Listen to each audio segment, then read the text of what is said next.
What up, nerds?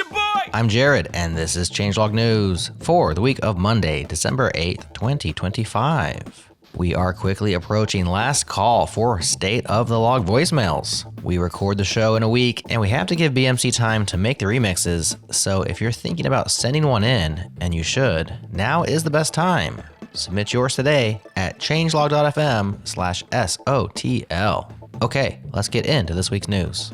The confident idiot problem, or why AI needs hard rules, not vibe checks. If you've been following the how do we actually use AI in production conversation stream, you've probably heard people propose a strategy where one LLM checks another LLM's results. But will that work? Quote, we are told to ask GPT-4o to grade GPT 3.5. We are told to fix the vibes, but this creates a dangerous circular dependency. If the underlying models suffer from sycophancy, which is agreeing with the user, or hallucination, a judge model often hallucinates a passing grade. We are trying to fix probability with more probability. That is a losing game. End quote. One possible way of dealing with these confident idiots we've introduced into our software stacks the last few years is to stop treating agents like magic boxes and start treating them like software. Hence, the Steer SDK was created. Quote, Steer is an open source Python library that intercepts agent failures, such as hallucinations, bad JSON, PII leaks, etc., and allows you to inject fixes via a local dashboard without changing your code. End quote. Another way of dealing with these confident idiots in our software stacks is remove them, but that might not be possible anymore. Bun is joining Anthropic. The company behind Bun, which is the open source runtime for Claude Code, is joining Anthropic. We discussed the big acquisition/acquihire on last week's Friends episode, but at the time I hadn't quite considered this move and how contrary it is to Anthropic's party line that AI agents are replacing software engineers.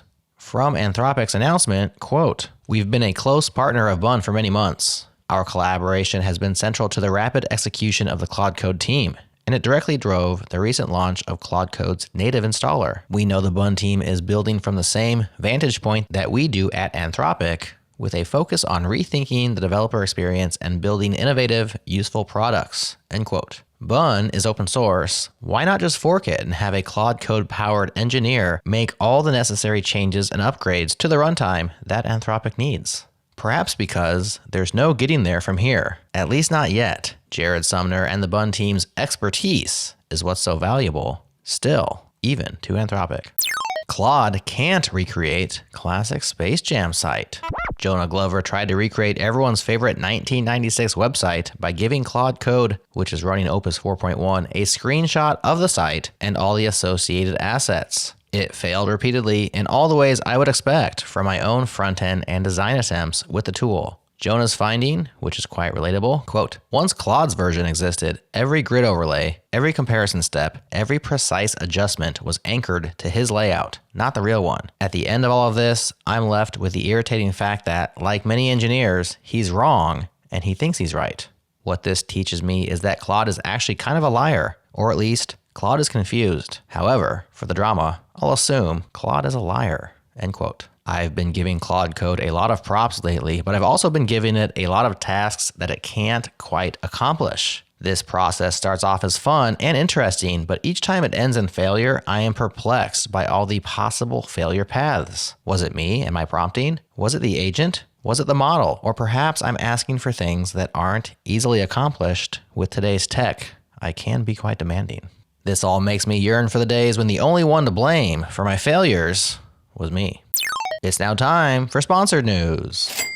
Depot's Advent of Code 2025. Depot is running a community leaderboard for Advent of Code 2025, and they're putting real money behind it. The top 5 finishers each direct $1,000 to a registered charity of their choice. If you pick a charity supporting STEM education or the developer ecosystem, Depot adds a 50% bonus. They've already generated $7,500 in donations. Here's the format. 12 days of puzzles, unlocking daily at midnight Eastern, starting December 1st. Solve at your own pace, there's no time limit. Any language, any skill level. Each day brings a 2-part programming challenge from Eric Wastel's Advent of Code. To join Depot's private leaderboard, request access on their events page. They'll send you a code. Whether you're competing for the top 5 or just want to sharpen your skills alongside other devs, it's a good excuse to write some code this month.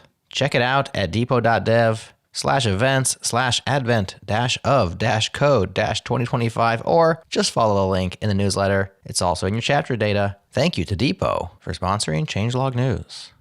Google unkills JPEG XL. Quote, in a dramatic turn of events, the Chromium team has reversed its obsolete tag and has decided to support the format in Blink, which is the engine behind Chrome, Chromium, and Edge. Given Chrome's position in the browser market share, I predict the format will become a de facto standard for images in the near future. End quote. We're used to things being killed by Google, but unkilled? This is a trend I can get behind. Here's my unkill requests. It's time to bring back Zeitgeist, Dodgeball, and of course, Google Reader. The next generation of Linux gaming. If the mythical year of the Linux desktop is ever to materialize, it will first be preceded by a sea change in gaming options for the venerable open source OS. The gaming sea change appears to be in full swing, with Steam on Linux hitting an all-time high of over 3% usage last month. Enter Bazite, a Fedora-based Linux distro that's hyper-focused on making gaming awesome. Quote, Bazite is designed for Linux newcomers and enthusiasts alike with Steam pre-installed, HDR and VRR support, improved CPU schedulers for responsive gameplay, and numerous community-developed tools and tweaks to streamline your gaming and streaming experience, end quote. The project began back in 2023, but it appears to be maturing and aiming at sustainability by setting up ways to donate with its latest update. Quote, as Bazite matures, we begin to tackle more ambitious projects, such as proper secure boot, support for more handheld devices, and conference attendance, which means more costs for us. And we would gladly appreciate the help in covering them. That is the news for now, but go and subscribe to the Changelog newsletter for the full scoop of links worth clicking on, such as why I ignore the spotlight as a staff engineer, vanilla CSS is all that you need, and what happens when you take an XKCD joke too literally. Get in on the newsletter at changelog.news. Have yourself a great week. Like, subscribe, and 5-star review us if you dig the show, and I'll talk to you again real soon.